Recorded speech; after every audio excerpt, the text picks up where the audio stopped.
it's time we was done. I don't want them nukes run by them kooks who think radioactivity is fun.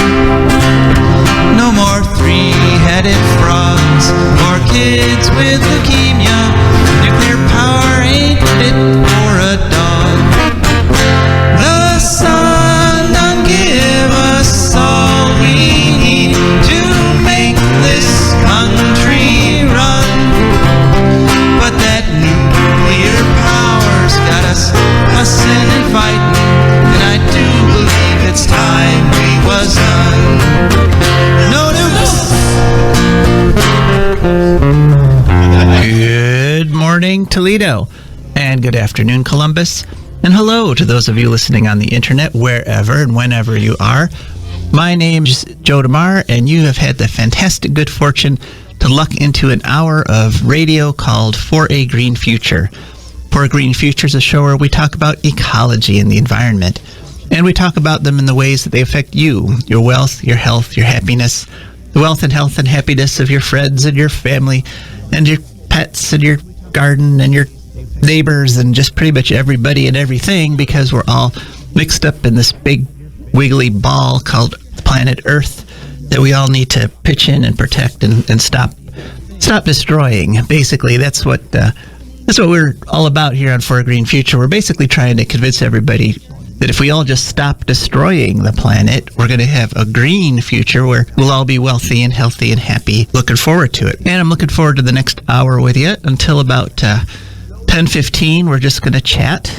And then at 10:15, we have a guest calling in, Joseph Oppegaard-Peltier III, who's been a guest before. He's been talking about the Line 3 controversy in Minnesota. He's going to call in at 10:15, and then Rebecca, unfortunately, is not here with us in studio, but after we hear from Joseph and his sister Gina are going to be joining us, then we'll hear from our advertisers and sponsors, our wonderful, fantastic advertisers and sponsors. Then Rebecca is going to call in, and then after she gives us a little update, then we're going to talk about ecological news, and there's a lot of big things that happened this past week in terms of ecological news, so you'll want to stick around for that. And then after that, don't worry, sports is back. This is just an hour of environment and ecology, and then we'll be right back to ESPN and sports. And I believe we have, Josh, is that right? Is the pregame show starting right after? Yeah, so right at 11, pregame show starts, and you can get right back into it. But for now, I just wanted to talk a little bit about a few things that happened to me the past week and some things I've noticed. One thing, my wife and I went down to Dayton, and they have an annual charity book fair down there, which is sort of a big deal amongst book collectors. People donate their money to this to the Dayton Book Fair, and then they sell them at this huge fair that they have at the fairgrounds, and then they give that money, the proceeds go to charity. It's a nonprofit organization. So we had, it's a tremendous building, completely filled with used books, and I am not exaggerating. We were there for 5.5 hours, and I'm getting a call on my personal line. I just want to remind listeners that if you want to call into the show, you call 877-909-1007. That's 877-909-1007. If you'd like to text, you can text 419-973-5841. That's 419-973-5841. And at any time, and we'll take your call, we'll take your text and read it on the air. But if you want to get on the air, it's 877-909-1007. So anyway, we were at the book fair, and we were looking through all kinds of books. I came across a book there that really set me to thinking. I found one copy of Uncle Tom's Cabin. And Uncle Tom's Cabin, for those of you that don't remember, it was a book about slavery, and it was told, and it really illustrated the lives of slaves for people who weren't familiar with them. You know, for people like up in the North who didn't have slaves, it really brought home slavery in a very visceral way. And that's part of what led to the Civil War, because Lincoln, Uncle Tom's Cabin was written by Harriet Beecher Stowe, and Lincoln met her in the middle of the Civil War at a function. And he said, "So you're the little lady who started the war." And the reason is that she made slavery real. I mean, as long as slavery was just a sort of a concept, an idea, people were able to sort of ignore it and accept it. And it was like, I don't like it, but what can you do? We need cotton. But making it real, making it visceral, really led to action. It led to a change in our whole society. And so even though most of us have never read Uncle Tom's Cabin, including myself, I have to admit, I picked up the copy, so I'm going to read it. But we live in a society that was shaped by that book, by Uncle Tom's Cabin. And also, there's another book like that back in the 60s called Silent Spring by Rachel Carson, and we've talked about that book before.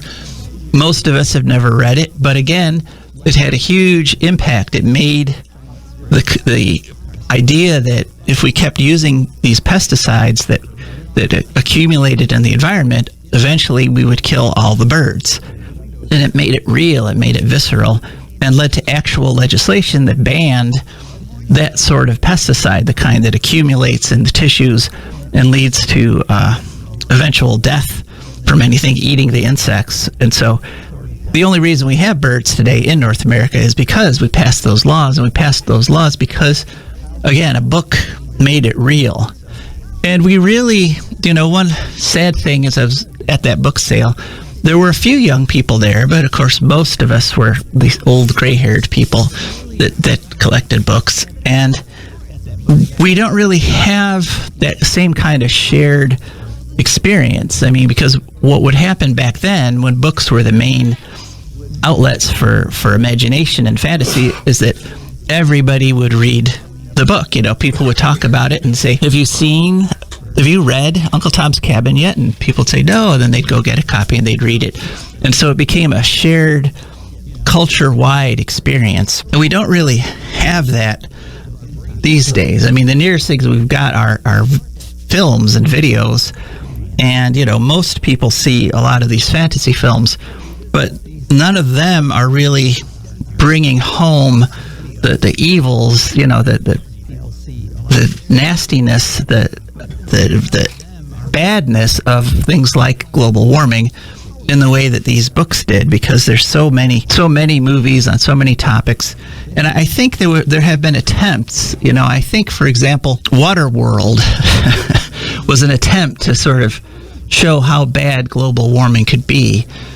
And there's been a whole bunch of other post-apocalyptic movies, movies that are trying to show us, if we don't change, this is what's going to happen. But I think those don't really do the job that Silent Spring and Uncle Tom's Cabin did, because those all come after the horrible, global warming, after the 2 degree or 3 degree or 4 degree rise that causes the cities to go under and destroys all our supply chains and makes, our whole society unsupportable.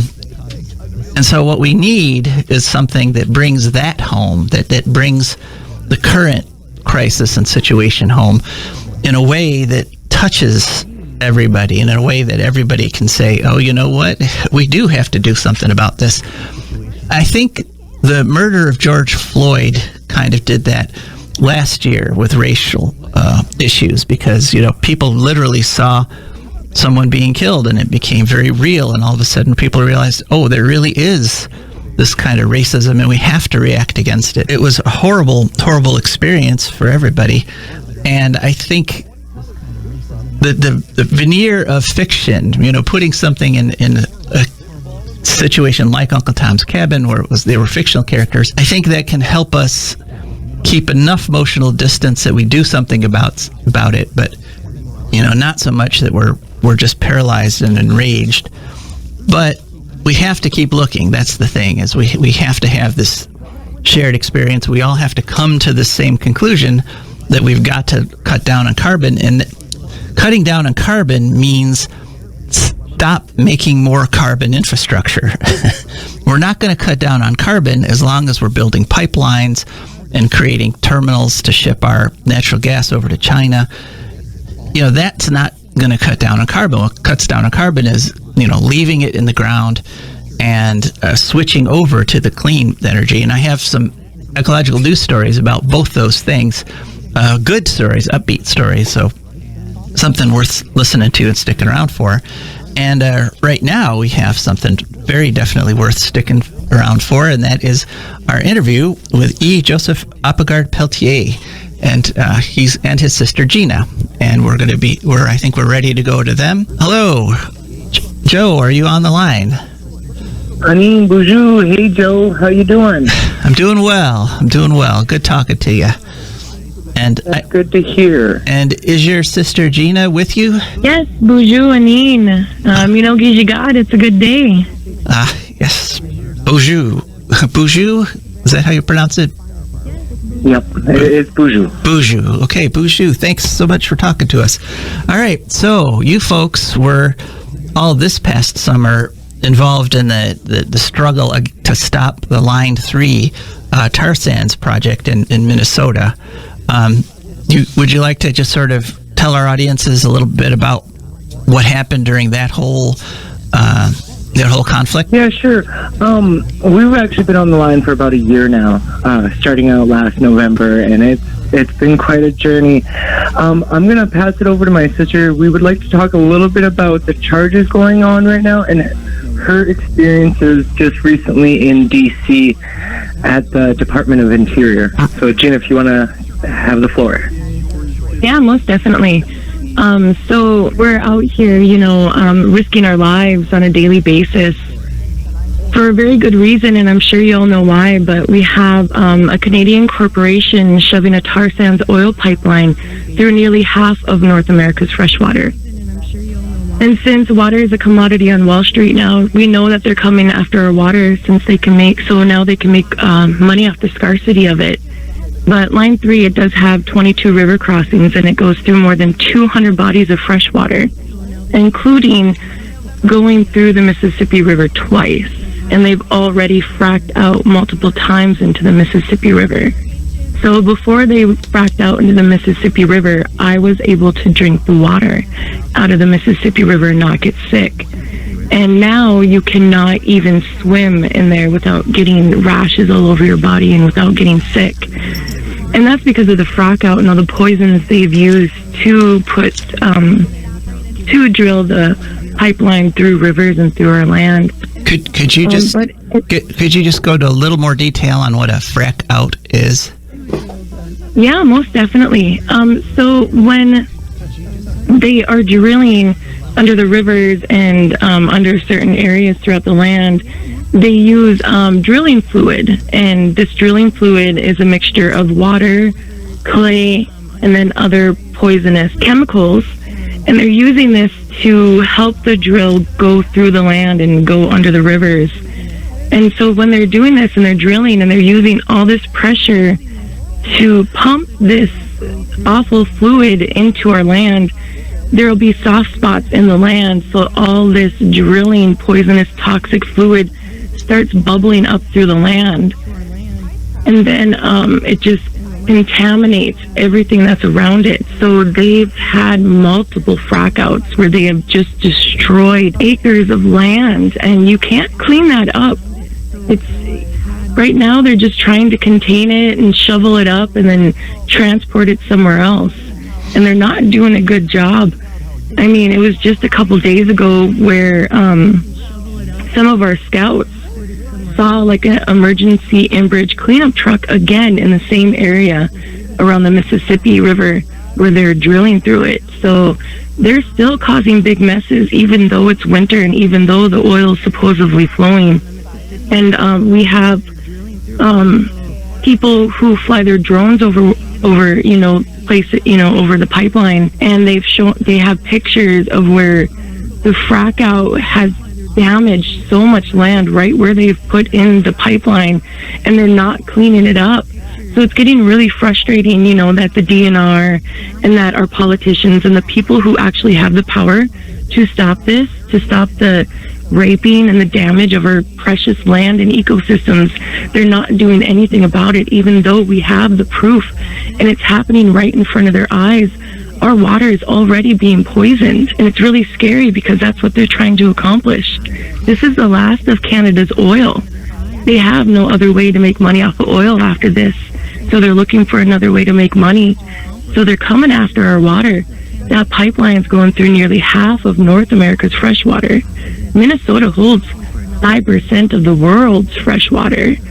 So it's really scary. And I kind of want to get into that a little bit because that's how serious it is. None of us out here want to be getting violently arrested. None of us want to be getting maced. None of us want to be getting tased or shot with rubber bullets. Yet here we are peacefully having actions against this pipeline, and we're having law enforcement brutally arresting us. You know, we'll have prayer ceremonies and police will just come in and brutally arrest us. And right now there was an article set out against the Aiken County Sheriff and how they have requested reimbursement from Enbridge from all the overtime hours they've had to put.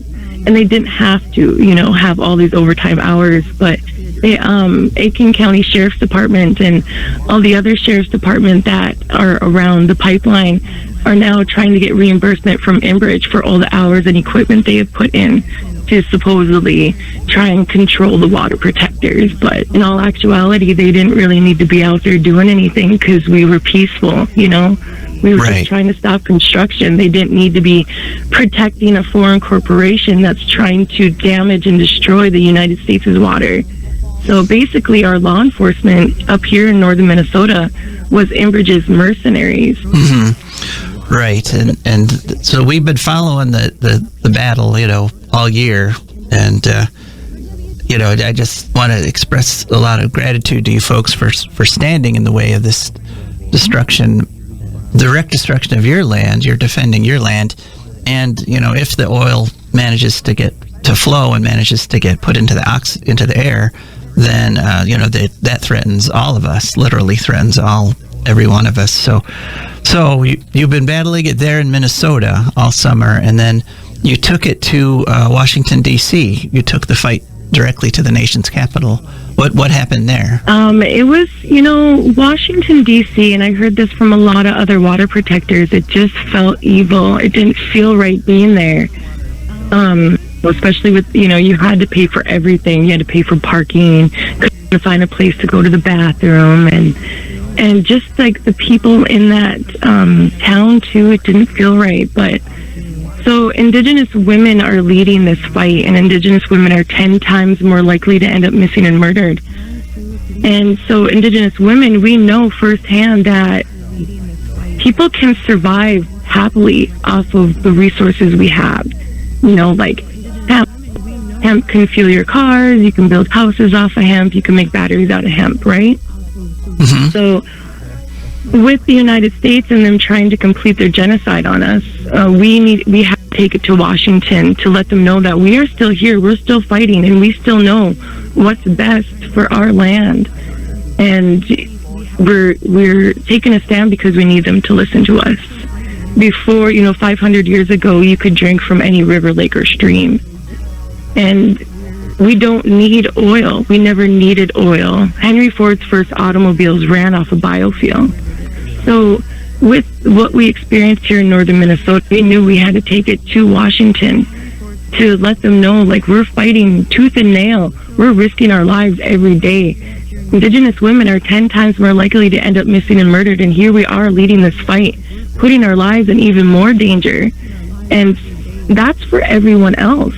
That's for everyone's futures and everyone's livelihoods. We're not just fighting for our land and our water. It's everyone's land, it's everyone's water, it's everyone's resources, that we do have the capabilities for everyone to live well. You know, so we did go to Washington. We had to take it that far because no one's listening to us. And so with the actions that happened that week, you know, on Monday it was Indigenous Peoples Day, and a lot of our Indigenous activists brutally arrested. I mean, they were drug away, they were carried away, they had sacred items ripped out of their hands, which has happened before. I mean, I was arrested before here in northern Minnesota for praying. I was praying on a bridge over the Mississippi River, and the Clearwater County Sheriff came and arrested me and charged me as a public nuisance for praying. And we have the whole thing on camera. They didn't arrest me, though, and I did get to go live on Facebook from the paddy wagon. I think they felt kind of silly arresting a bunch of indigenous women and our allies for praying. But, I mean, if that's what Enbridge was telling them to do, that's what they were doing. So, unfortunately, that had to happen. But back to Washington, so we're pretty much used to getting brutally arrested by now. And a lot of us noticed that the law enforcement that they had in Washington were highway patrolmen in Minnesota who were actively fighting against us. So Wait, you mean Minnesota police went to D.C. just to meet you guys there when you were protesting? Yes. So we saw the police state highway patrolmen dressed up as Homeland Security, as Washington, D.C. police. Huh. And we have that on video as well. Because I remember saying in one of my live videos, I was like, oh my gosh, that's a Minnesota State Highway Patrolman. What is he doing here? Why is he dressed up as a Washington cop? And then after that, in our debrief, we had a lot of other people bringing it up without me even saying anything. So after that, we kept trying to get as much evidence as possible to show, that, we're not crazy. So here they are. Yeah, well, it was quite scary, too. And that seems to be a pattern because, I was briefly at the Dakota Access Pipeline protest, and we know that state police from all over the country were sent there, including Ohio. Ohio state troopers were sent to help brutalize the DAPL protesters in North Dakota. So there's something very odd here where they all of a sudden will just move police all over the place to protect oil. That's weird. Okay, go on. Hey, Joe, I did want to mention the whole event, what we're referring to when we went to Washington, that's the People versus Fossil Fuel rally, week-long direct actions. And it started on October 11th through the 15th, and we started out with Indigenous Peoples Day, and we led the indigenous community organizers and leaders that went to Washington to help lead the first 3 days and assisted in the last few days. We had over 655 arrests just throughout that week, and we had a lot of our indigenous community members brutalized by the police officers in D.C., along with off-duty police officers that were also there for conventions that were going on.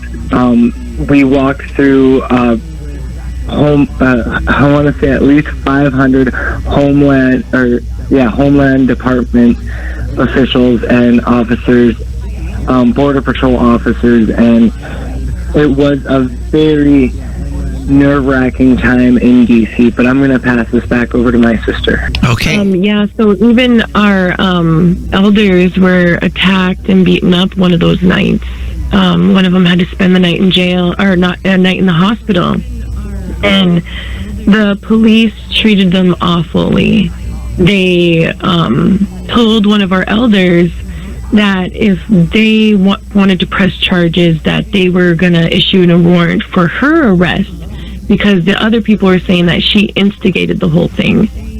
And she's just a little old woman who was waiting outside for her food with 2 other people, and they were attacked.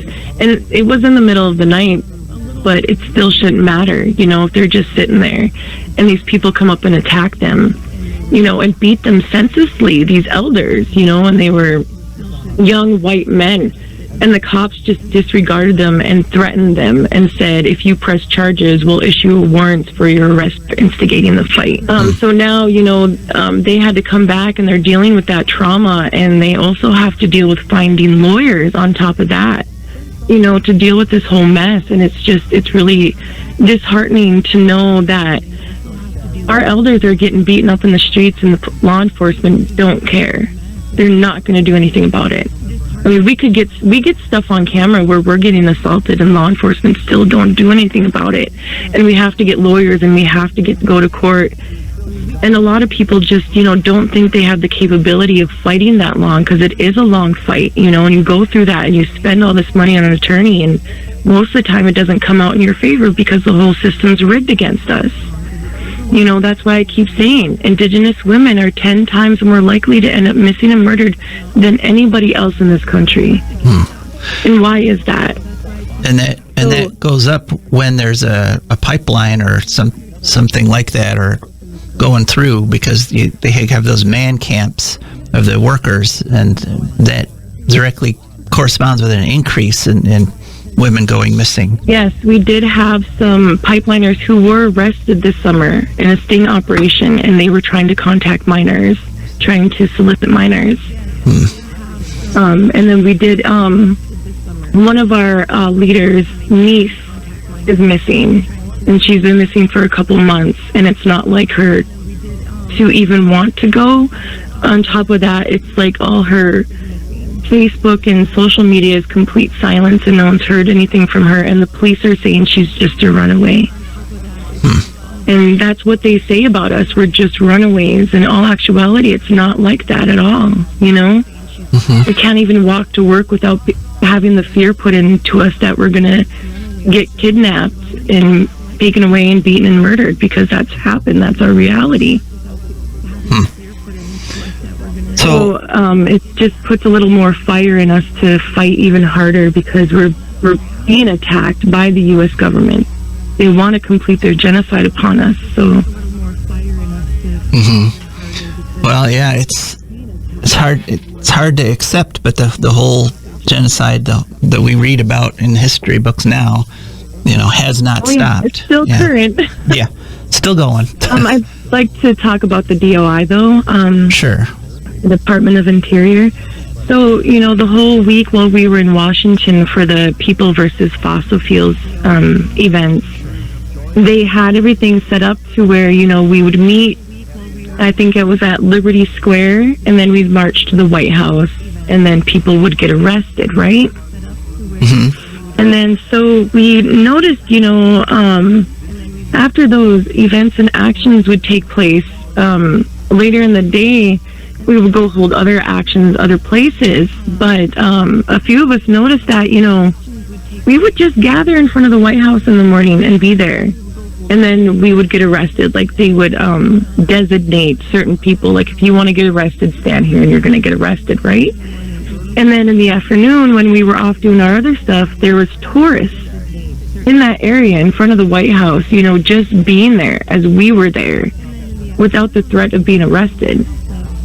So it was just like, it was really, really weird, because, like, in the morning we would have this action where people were designated to get arrested in front of the White House. So it did feel kind of like a setup. But in the afternoon, it was filled with tourists, just as many as people as we had for the action in the morning. And no one was getting arrested, and everyone was just being as rowdy as the people who were there in the morning, protesting. So it was such a surreal world to see this happen. So we felt like it was being set up, and that, we weren't being taken seriously, because these arrests, were being set up, If you want to get arrested in this area, they'll come arrest you. And of course, we had it on video that the law enforcement were being brutal towards the indigenous activists versus our allies. So, us indigenous leaders, being who we are and knowing the battle we're in, we had to do something else. So, a few of us had ideas, and so it just so happened to work out where Thursday happened, where we occupied the Department of Interior building, where the Bureau of Indian Affairs is being held. And every time, when I visited Washington, D.C. before, I visited this building, and I was able to get in and take pictures of our totem pole and have no problem. But on Thursday, when we tried to go in, they were blocking us. And it's like, well, that's our building. You've always let us in before. Why is today different? And then, so we just pushed our way through because that is our building. That is our building. It holds the Bureau of Indian Affairs. It holds Deb Howland's office. The whole reason that building is there is because of the indigenous people. So we just went in. There was 10 of us from 7 different indigenous nations. And we were peacefully praying inside. We didn't know what was happening outside. But while we were inside, we were sitting down and we were peacefully praying. We did zip tie ourselves to each other and then duct taped that. But we weren't running around threatening people. We weren't running around peeing on desks. We weren't running around causing chaos. We were sitting in prayer. And then at one point in time, we got up and we started praying, dancing, praying, like round dancing. In our culture, in our indigenous ways, when we dance, we are praying. So that is a form of prayer for us. And then about after an hour of being in the interior building, about 40 other of our comrades were able to get in. And they got in, and it was a time full of excitement, you know, because our comrades were able to get in and they were excited and they want to be there. And, you know, with everything going on, you know, it kind of had to be hush hush and all that other stuff. So we were excited, you know, that we were able to get more people in. It's very unfortunate, you know, that the security there started hitting people with batons and started tasing people outside, because water protectors are non-violent and unarmed, and we're risking our lives every day for everybody else's futures. So, you know, when we got into the building, we were just pushing our way through. We weren't fighting, we weren't hitting, we weren't being physically aggressive. We were just using our bodies to push through. We don't mean anybody harm at all whenever, because that's the whole reason we're fighting this pipeline. It's because everybody's lives is in danger and we want a peaceful world where everyone can thrive. So when we do actions, we take everybody's security into consideration, even law enforcement, because we're also doing this for them as well. You know, and I tell them that, you know, when I get a chance to talk to law enforcement, we're not only doing this for us, we're doing this for you and your children as well, because their water is being threatened. Water is life. Everybody needs water. Everything needs water. And without water, you can't do anything. You know, you can't even take a shower, wash your car, make food, hunt deer, go fishing. Right. You know, so. Well, Gina, I hate to rush you along here, but we do have a limited amount of time this hour. Just chiming in on your water point there. I think one thing that's going on here is that you can't really commodify, you can't really sell stuff people can get for free. So as long as there's free-flowing water that people can access, like you talked about being able to literally just drink the Mississippi where you were because it was so clean, you can't sell people bottled water who can just step out their door and get some water from the local river. So there's a sort of an economic incentive to literally destroy the natural resources if you want to sell people those resources. So was there a specific thing you wanted to tell our listeners about what happened at the Department of Interior? Was there something? And thank you so much for bringing up that point about commodifying water. Mm-hmm. So I just want to say really quickly, you know, we were there in prayer to defend everybody, and when they came to arrest me, they started cutting off the duct tape and stuff, and they cut my wrist. And so I screamed a little bit, "Ow, you're hurting me!" And then that's when chaos broke out, and one of my girls grabbed me, and we held on to each other, and so they started tasing us. And they broke my finger because they, when they were trying to take the duct tape off, they grabbed my finger and bent it back.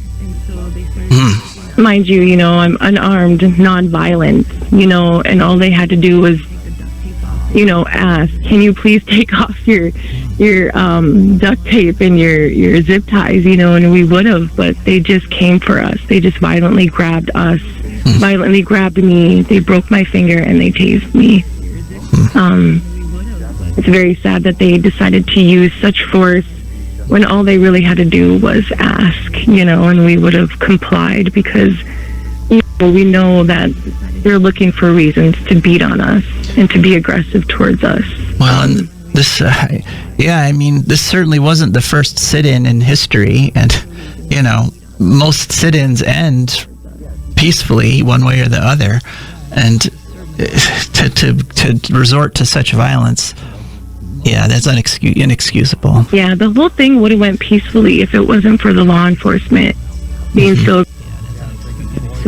it's sad to think, if the law enforcement just to treat us as human beings, no one would have gotten hurt. Right. On that note, we want to give a huge team rich thank you to all the water protectors out there. The folks that have faced arrest here in Minnesota, we have near 1,000 folks over this past summer that have been arrested and that are currently facing fines. The 655 in D.C. that were arrested. We're looking to drop those charges for all of those water protectors because what they're doing is protecting our country, and we need to acknowledge and honor their sacrifice, what we've done over this past year. All right. We really need to thank those patriots because that's what water protectors are. They're defending the land and the water of the United States. So they're really the true patriots of this land. So why can't we get those charges dropped? Because all they were trying to do is just save everybody's land and water and future. Hear, hear. So what court are these in? Are these in Washington, D.C. District Court, or the charges that you're trying to get dropped? All of them. So we have nearly over 1,000 people who are arrested in northern Minnesota in different counties throughout northern Minnesota where the pipeline goes through. Okay. And then we had over 600 separate arrests in Washington, D.C. So we need charges dropped all over northern Minnesota, and we need the charges dropped in Washington, D.C. as well. All right. Well, hear, hear. Okay, well, thanks so much for sharing your story with us. I think it's an important one. Thank you so much for having us. And then if people want to keep up with what's happening with you folks, is it honorearth.org? Is that your website? That sure is. It's the organization we are out of, honortheearth.org. It's led by awesome indigenous community leader Winona LaDuke. She's ran for president back in the early 2000s, late 90s. Right. Honortheearth.org. The fight is not over. We can still stop the line. We're still pressuring Biden to step in. All right. Let's hope he listens. Well, thanks very much, folks. All right. So we unfortunately we got to move on. We got a lot of environmental stuff to talk about. So that was a very moving story, and there's thousands like it. Really, people don't understand the scale of what's been going on the past couple of years in terms of people trying to stop the destruction of the planet. But anyway, now it's time to move on, and we're going to move on to our advertisers and patrons. So, For Great Futures brought to you by the Wood County Park District. The Wood County Park District is a natural resources conservation agency.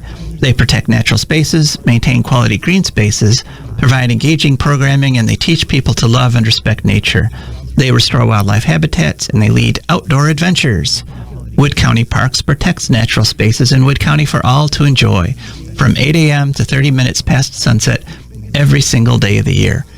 There's several ways you can get a hold of them. One is to go to their website, which is wcparks.org.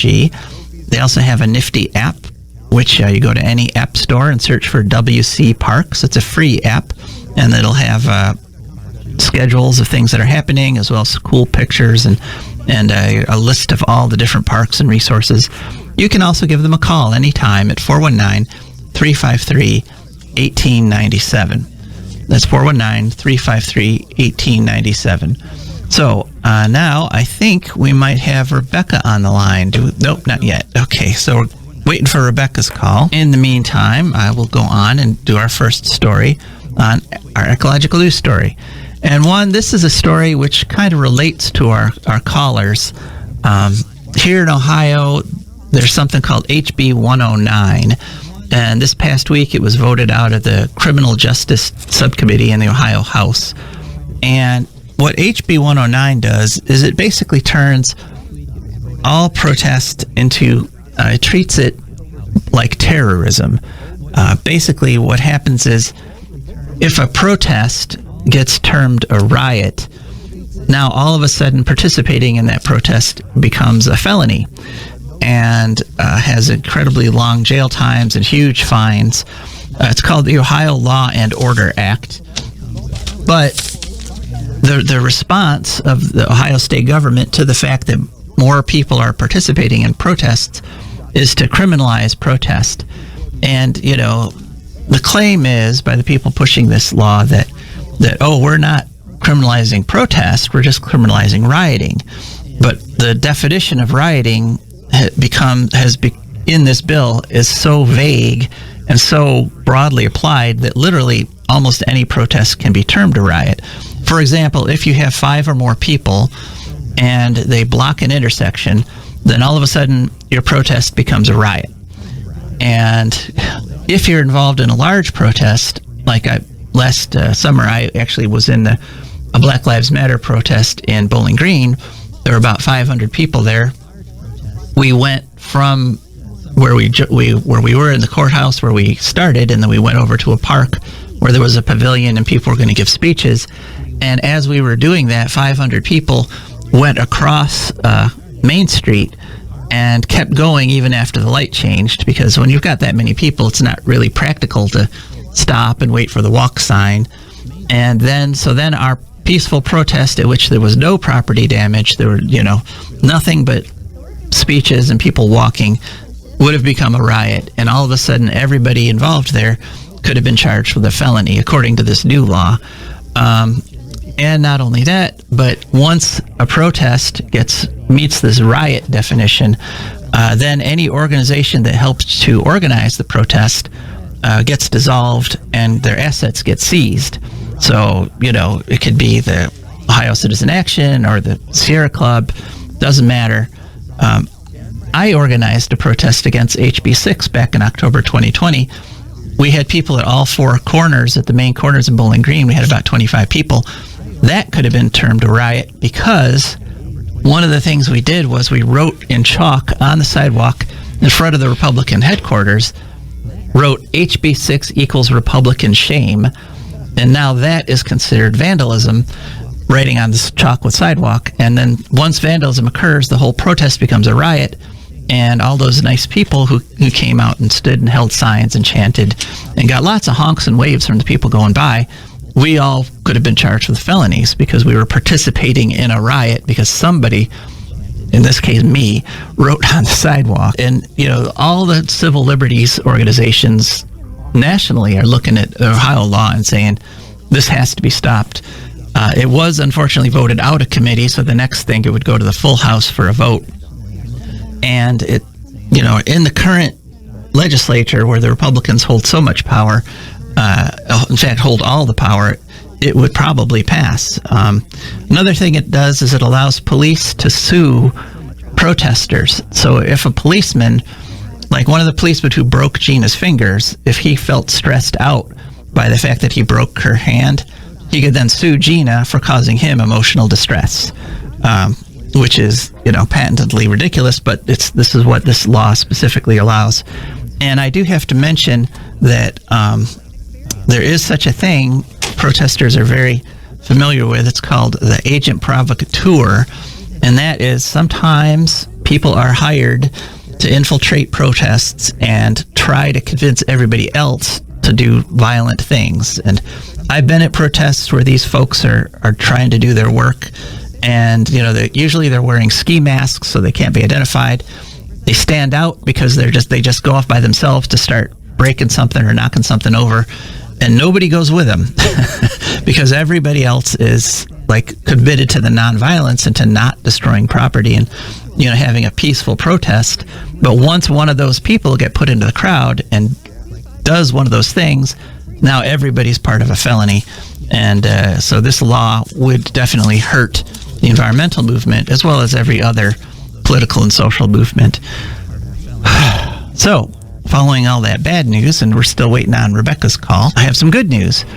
Greenland has banned uranium mining. On November 9th, Tuesday, November 9th, Greenland passed a law that basically says there will be no mining of uranium in Greenland, even though Greenland has some of the quote-unquote best uranium deposits in the world. And what happened there is that last February, the government there, which is run by the Siumut Party, S-I-U-M-U-T, who have been running Greenland since 1979, they said, we want to have a uranium mine. And they called, and the other parties opposed them because they didn't want Greenland torn up for pulling up radioactive stuff out of the ground. So the Siumut called snap elections because they figured, you know, like every other snap election since 1979, they would just cruise to victory. Unfortunately for them, most of the people in Greenland do not want to start uranium mining. So the Inuit Attack-a-Tiglit Party won, and they specifically campaigned on not uranium mining, and so they won, and so they fulfilled their promise. Wonderful when a political party makes an environmental promise and then fulfills it, and there will be no uranium mining in Greenland. And Greenland had already banned oil exploration, so Greenland's basically saying no oil, no nukes. Let's get on with the wind and the solar. So good for them. I'm just going to do an HB6 update here, and we're running low on time because our guests went kind of long. HB6, there was a civil suit filed on behalf of all of us who got charged extra on our electric bills to support the nuke plants. And this class action lawsuit, on Tuesday, a judge said, yep, you have standing, go ahead and sue them.